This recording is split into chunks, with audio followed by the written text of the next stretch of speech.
¿Quién eres? De Giovanni Papini. La cosa empezó de manera muy simple. Una mañana no recibí ni siquiera una carta. Desde hacía muchísimos años eso no me había sucedido y me sorprendió y enfadó. Me importaba mucho mi correo, como una de las pocas posibilidades de imprevisto que han quedado en nuestra vida. Y cada día me preocupaba una ansiedad que se hacía casi febril cuando esperaba alguna respuesta importante. Aunque fueran cartas de mujeres lejanas que solicitan un amor ya inútil o de desconocidos entusiastas que intentan hacerte penetrar en su vida, o de amigos olvidados que de repente salen del pasado y te cuentan los deseos y los arrepentimientos de las últimas etapas de su vida, o de descubridores y profetas provincianos que te obligan a aceptar sus estupideces o bien a contradecirlas, o incluso de insignificantes hombres de negocios o de parientes de tercer grado. Yo las leía todas con grandísima avidez. El despojo de mi correspondencia, que en aquel tiempo era bastante voluminosa, se había convertido en uno de mis mayores placeres. Y aquella mañana no recibí ni una carta ni un periódico. La impresión fue penosa, pero breve. Supuse que se trataba de una casualidad y pensé que al día siguiente recibiría bastantes más cartas que de costumbre. Para distraerme, salí de casa. La ciudad era perfectamente igual a la del día anterior. Las calles estaban bordeadas por las mismas casas. En los acostumbrados almacenes, los mismos dependientes vendían idénticos objetos a compradores indeterminados.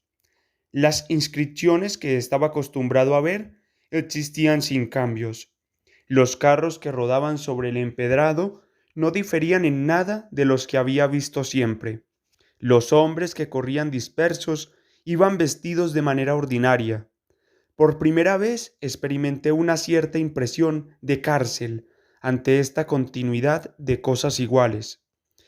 Pero pensé enseguida que mi impresión era estúpida y, casi como si me acabara de despertar, no supe hallar ninguna razón para encontrarme en la calle a aquella hora.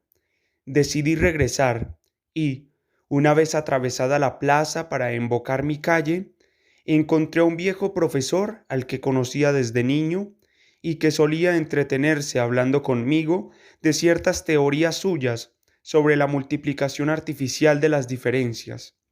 Lo saludé quitándome el sombrero y llamándolo por su nombre, pero el viejo prosiguió su camino sin darse cuenta de mí. Achaqué la culpa a su miopía y pensé, por otra parte, que acaso estaba preocupado y no quería que lo entretuvieran. Por eso no corrí tras de él, sino que regresé a casa, un poco irritado por esta ocasión perdida de distraerme. El día había empezado mal y decidí no volver a salir de casa.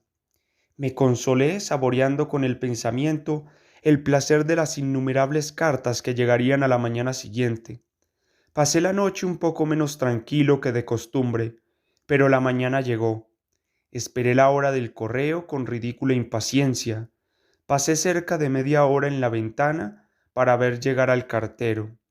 Finalmente lo vi acercarse a mi casa, pero tampoco aquella mañana había cartas para mí. Este silencio repetido de mis corresponsales me turbó muchísimo. Pasé todo el día imaginando pretextos, excusas e hipótesis que pudieran explicar este hecho, para mí gravísimo. Confié todavía una vez en el día siguiente.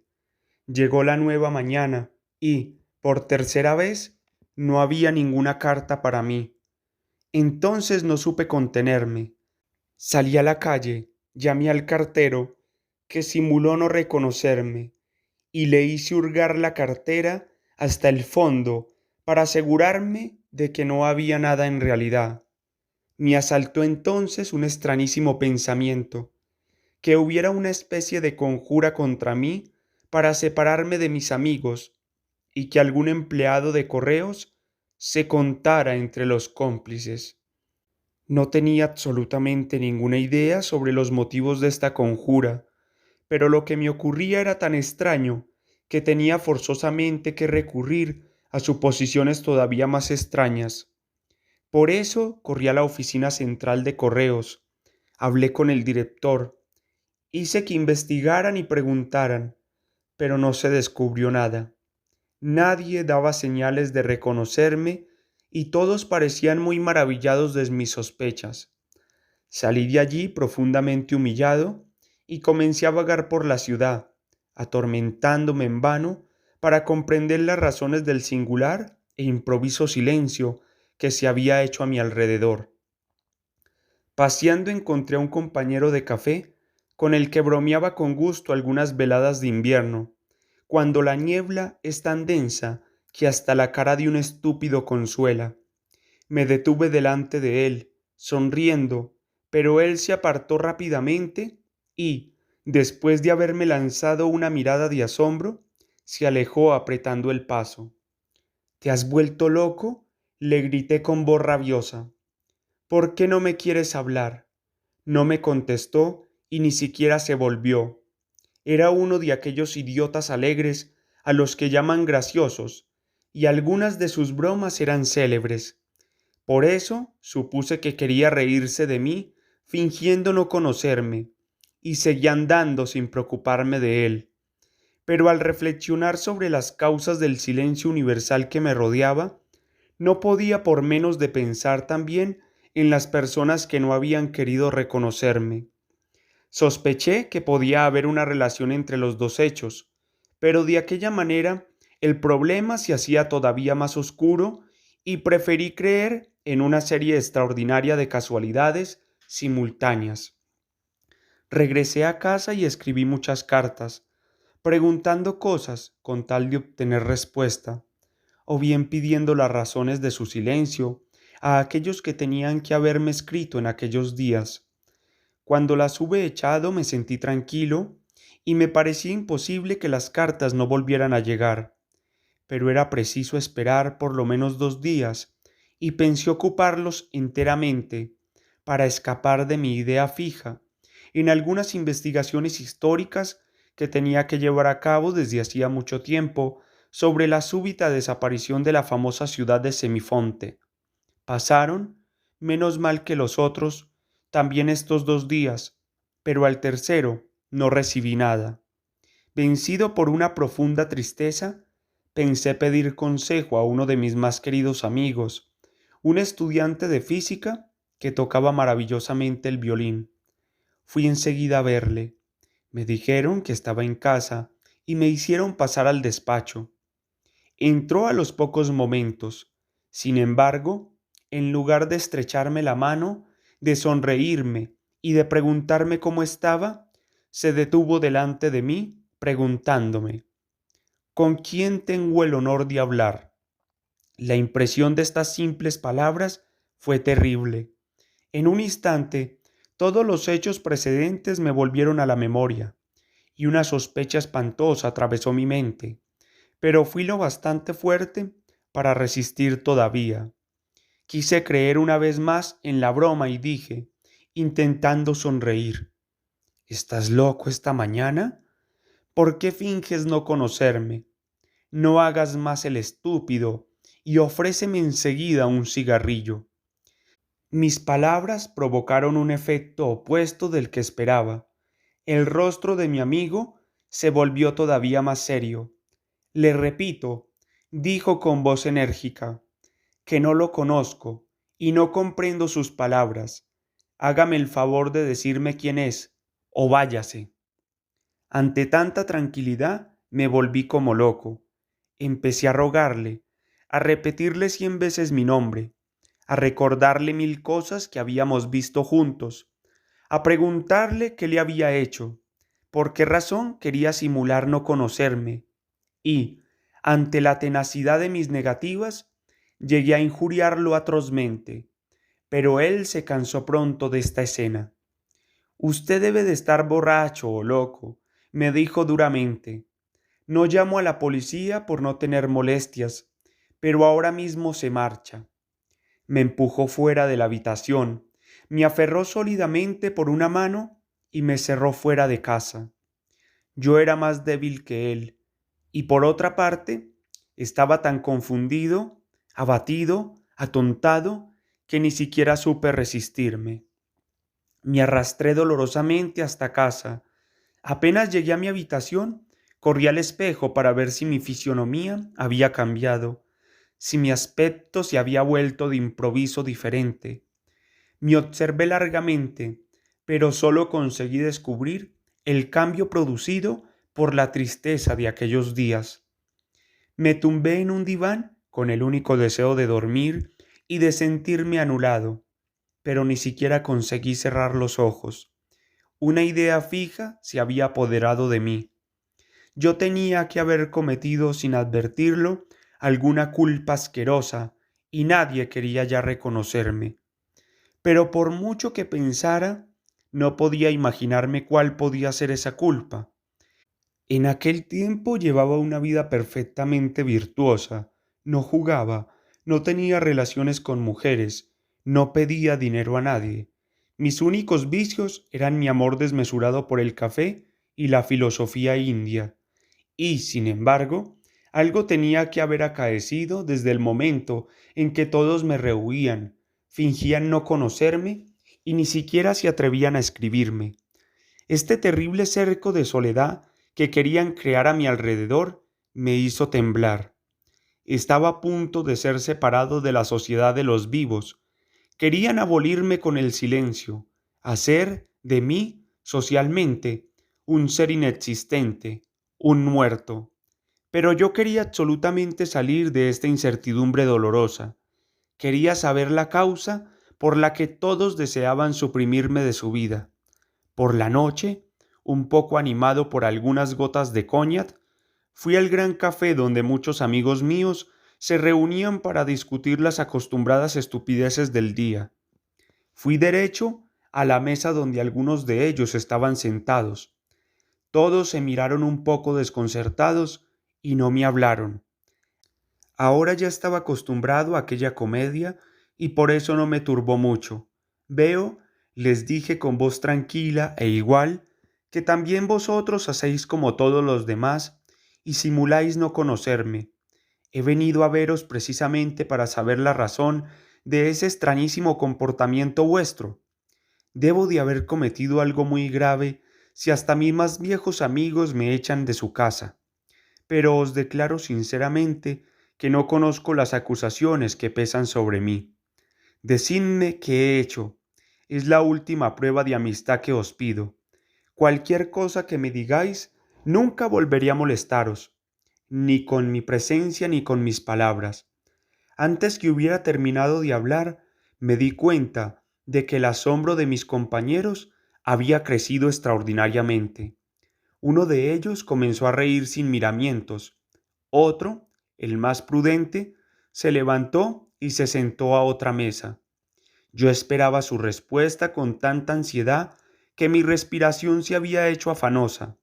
Uno de ellos, finalmente, me dijo a quemarropa: Pero usted, perdone, ¿quién es? No siga, se lo ruego. Reanudé con voz temblorosa. Deje por un momento su papel. Dígame, en nombre de Dios, ¿qué he hecho? ¿Por qué razón me tratan así? Dígame. Pero no pude continuar. Todos estallaron en una sola risotada. Apenas sus risas se calmaron, llamaron al camarero y se levantaron. Solo uno, un buen muchacho que me tenía mucha simpatía, se acercó y me dijo en voz baja: ¿Quiere que lo acompañe a su casa? Acepté su invitación y salimos juntos. Esperaba que por lo menos lo convencería para que me dijera algo, pero todo fue inútil. Me contestó con mucha condescendencia, como se hace con un enfermo o con un loco, pero no quiso confesarme que me conocía. Esté seguro, me repetía, usted no ha cometido nada, o, por lo menos, nadie de nosotros sabe nada de eso. Es una idea que se le ha metido en la cabeza, pero le pasará. Le aseguro que ni yo ni los demás lo conocemos y que no fingimos al preguntarle quién es. Intente calmarse y, si de verdad le importa ser mi amigo, iré alguna vez a verlo. Cuando estuvimos a la puerta de mi casa, me dejó con 1000 buenos deseos y me aconsejó que durmiera. Subí a mi pequeña habitación y me desnudé sin darme cuenta, pero no podía dormir. Mi situación era tan terrible que todavía no podía acostumbrarme a creerla real. Sentirse completamente solo en el mundo, abandonado de repente por todos, bajo el peso de alguna vergüenza desconocida o de alguna condena silenciosa, es algo más pavoroso y misterioso que la muerte. Ya no existía para los hombres, estaba solo y maldito. Yo era el mismo, pero todos los demás habían cambiado respecto a mí. Estaba solo, pero no solo en una isla o en una balsa, como un Robinson o un náufrago, con la esperanza del Salvador o con la visión del retorno, sino solo en medio de una gran ciudad, solo en medio de una multitud, solo en medio de los hombres que me rechazaban, me negaban, me segregaban de sus vidas. Hacia la mañana el sueño me venció, pero empecé a soñar tales cosas que me desperté casi enseguida gritando y llorando de terror. No sé cómo tuve fuerzas para salir una vez más de casa. La ciudad seguía siendo la misma, todo estaba igual que antes. Los hombres y las mujeres transitaban y, de cuando en cuando, como para burlarse de mí, pasaban por mi lado hombres y mujeres que yo conocía y ninguno me miraba, ninguno me sonreía, ninguno me hacía un gesto de saludo. Era como un extranjero que hubieran visto por primera vez aquel día. Todo lo que se refería a mí había desaparecido de las memorias. Yo ya no existía en los demás, sino solamente en mí mismo. Me parecía que me hubieran amputado mi propia alma y que solo me quedaba un pedazo, un punto al que todavía podía llamar yo. Me parecía que todos me preguntaban la razón de mi existencia. Todas esas preguntas se convirtieron en una sola e imperiosa pregunta, una pregunta que yo mismo me hacía a mí mismo. ¿Quién eres? ¿Cuándo se me había ocurrido confesarme quién era? Sabía mi nombre, mi edad, mi patria, mi estatura. Conocía un poco mi cara, menos todavía mi alma. Del futuro no sabía decir nada. Del pasado solo me quedaban pálidos bloques de recuerdos superpuestos. Nunca había intentado descubrirme, nunca había intentado conocer mi secreto, afirmar cuál era mi verdadero nombre, el nombre de mi raza, y no aquel ficticio y ridículo impuesto por mi padre en la pila bautismal. ¿Quién eres? Me pregunté finalmente a mí mismo y, apenas noté la gravedad de esta pregunta, no recordé ni los insultos, ni las risotadas, ni el abandono de todos. Separado de los demás, me puse delante de mí mismo y quise olvidar todo lo que la costumbre y la opinión ajena habían hecho de mi alma. Mi manera de vivir hasta entonces había sido así porque los demás me habían guiado o aconsejado, porque tenían ciertas ideas de mí que no me gustaba desmentir, porque había encontrado en medio de los hombres, de los que sin advertirlo, habían imitado los gustos y adoptado los valores.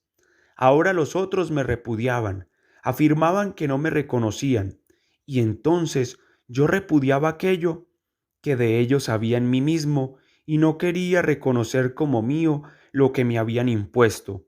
Y sin miedo, ahora me pregunté a mí mismo, ¿quién eres? Todas las demás voces se habían callado. Solo mi pregunta me llenaba el alma, y durante muchos días viví como en sueños, buscando fatigosamente una respuesta segura. Una noche, mientras soñaba en un rebaño de ciegos que iban por un prado de hierba alta, la respuesta vino de manera improvisa. Yo soy uno para quien los demás no existen. Aquella ceguera y amnesia de los hombres hacia mí era una prueba de que ninguna otra manera hubiera podido superar. Los hombres no me reconocían ya, pero yo me había reencontrado y ahora podía recomenzar mi vida sin temblar más. Por la mañana, al despertarme, me sentí feliz como un niño convaleciente. Una curiosa sorpresa me aguardaba. El cartero me entregó un grueso paquete de correspondencia en la que encontré todo lo que esperaba desde la primera mañana de silencio. Por la noche, en el café, los amigos me acogieron como de costumbre y no hicieron la más pequeña alusión a su aventura de pocas noches antes. Entre ellos estaba también el estudiante de física que me había echado de su casa, que estuvo conmigo más expresivo que de costumbre. Pronto me cansé de su compañía y los dejé. Fuera encontré otras personas que me saludaban como antes y me hablaban con la acostumbrada cordialidad.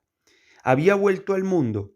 Los hombres me aceptaban una vez más y, sin embargo, experimentaba un curioso cansancio de su compañía. Tenía como la sensación de haber regresado de un país lejano y de haber perdido el gusto por todo lo que veía. Nunca, después de aquel tiempo, he sabido explicarme la razón de aquella pausa en mi vida, en que fui para todos un mencateco extranjero. Pienso alguna vez que en el tiempo debe de haber desgarrones y que solo yo he vivido aquellos días como en un intervalo, sin que los demás lo advirtieran. Pero, ¿por qué parecía que vivieran como viven siempre y como viven todavía hoy? Esa zona de misterio, esa negra interrupción que hay en mi vida tan ordinaria, me ha turbado para siempre y me turba todavía hoy al contarla. También esta noche, a las 12:30, mientras escribo en un silencio lleno de respiraciones y de latidos, me parece que estoy solo, irremediablemente solo, en medio de los hombres, en medio del mundo, un alma única en el centro del universo. En efecto,